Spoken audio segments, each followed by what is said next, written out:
Rough idle. Is it a sensor problem? Let's find out.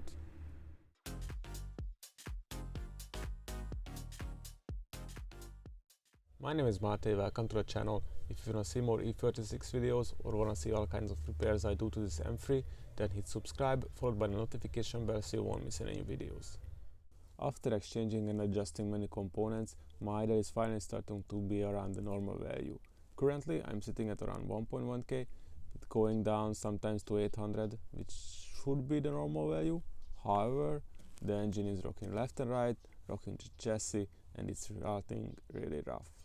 So let's check the sensors. Maybe those are the problem. The sensors I want to try and verify are the intake camshaft sensor, the top dead center sensor, the exhaust camshaft sensor,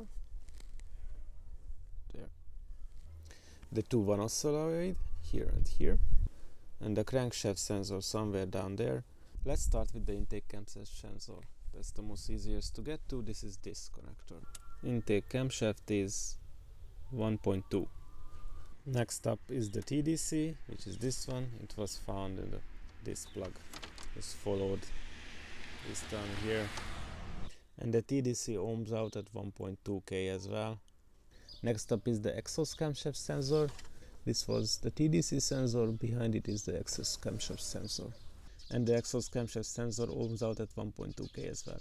So all three top sensors are 1.2k ohms on this engine. Now we are measuring the crank position sensor, which is 498 ohms. Connector is located right under the exhaust camshaft sensor connector. I got to all these sensors without removing the fan.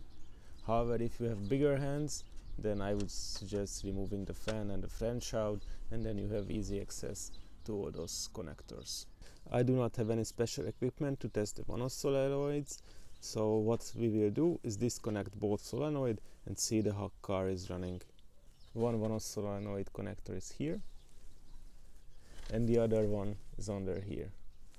You can just follow the cable. Before we test without one-offs, let's check what it does currently. 900, everything is shaking. One-off solenoid is disconnected. It does not seem to run any different, meaning the failure is not with the one-offs. So these are the most obvious sensors you can check at home.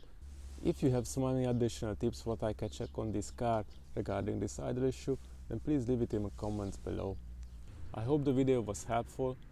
If it was and you want to see more E36 videos or want to see all kinds of repairs I do to this M3, then hit subscribe for the notification bell so you won't miss any new videos.